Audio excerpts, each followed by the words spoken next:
the Andean mountain range comes down here, dividing Chile and Argentina, and it does this arc around here into the Atlantic, and then it comes back and it forms this Antarctic peninsula, which makes it only 600 miles to get down from Cape Horn down here and onto the peninsula.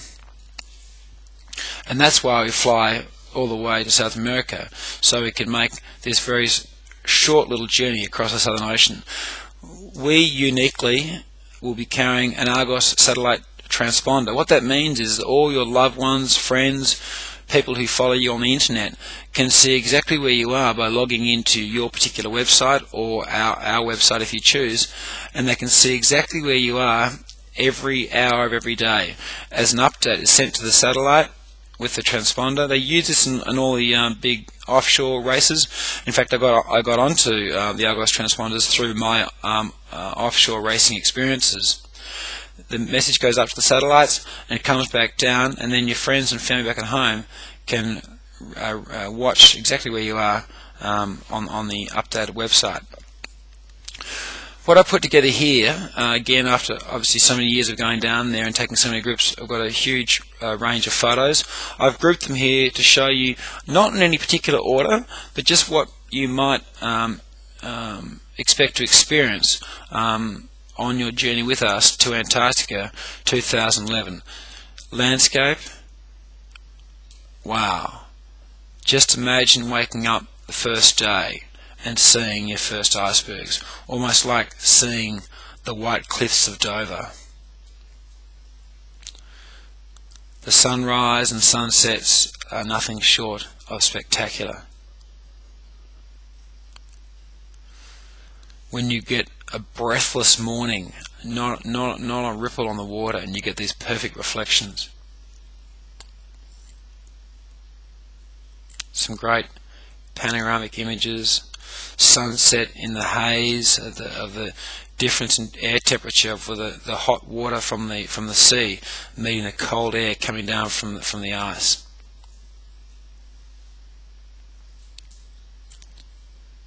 Gentoo penguins in the foreground and Mount Shackleton behind on the Lemaire Channel.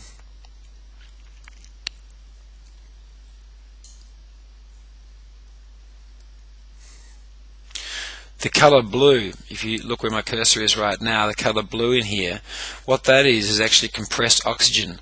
Oxygen actually reflects the colour blue, and so what you see is that the older the ice, the more blue it is, because the more compression, therefore the more oxygen. Some beautiful sunsets. Stalactites and stalagmites.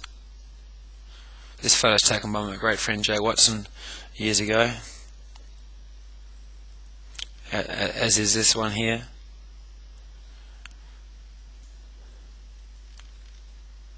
Wildlife, incredible maritime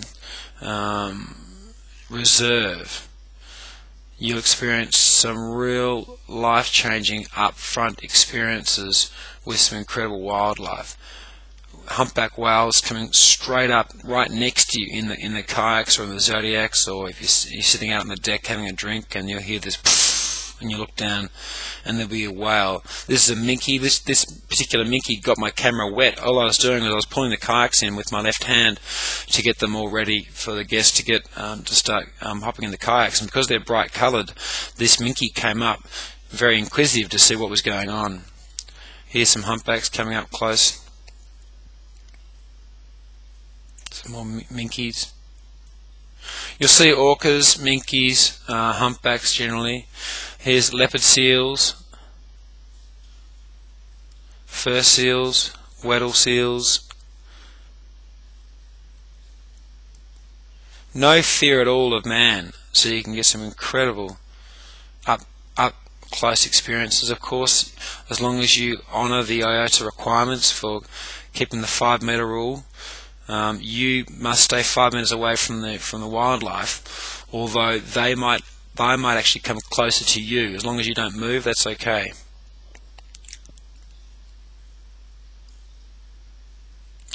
Leopard seal basking on an ice floe. Fur seal. Another one of Jay's photos. I love this photo. It reminds me of the image of Mawson and his men in the front of their magnetic hut fighting their way through the wind. This photo is taken on Deception Island. Cormorants, gulls, just molting gentoo penguin, king penguin. So this is a little Adelie. You can tell the difference. By the time you go, you'll be an expert on all the different penguins. This is an Adelie with no eye patch. This is a chin strap. Because it's got a chin strap, you can see that. I'll put my cursor. You can see this strap around the chin there. It's called a chin strap.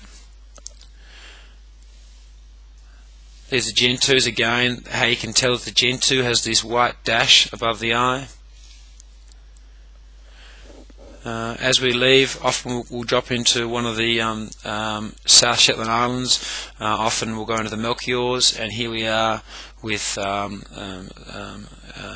sea elephants on the South Shetland Islands. Some of the activities, as you know, the distinction with regard to the leadership group expeditions is it's full activities. Every single day we're doing something, including some crazy things like swimming in the Antarctic. Now, one of the best places to swim, and I can't guarantee that we'll go this year because it always varies each year, but one of the places we often go to is Deception Island, which is a sunken volcano, and we actually sail into the caldera, which means the opening in the volcano. There's a little gap in there. The gap's over here behind this bluff here, and the gap there is called the bellows, and it's like the bellows of a bellow for puffing air into your fire. Well, it's like the bellows because the air comes rushing out through the gap there. At any rate, we sail into this narrow little gap into the caldera. The boat drops us off there, and we come ashore in our Zodiacs.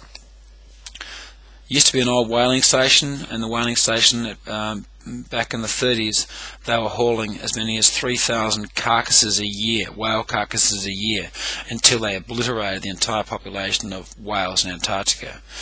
As you can see from the photos, obviously they didn't decimate them, and there's many whales back in full population now. Some graveyards of the old whalers that used to work and live on Deception Island.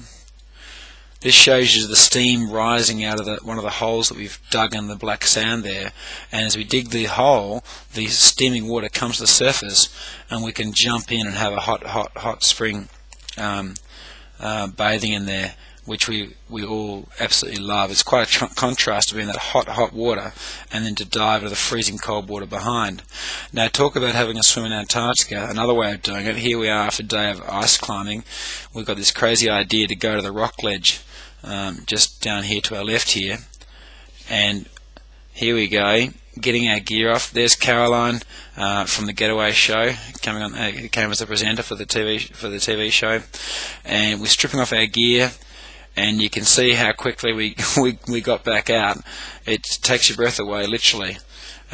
Get dressed quickly, get your gear back on. Those that didn't jump in were sitting there taking photos, and then back in the Zodiacs, back on the boat, and then straight into the sauna.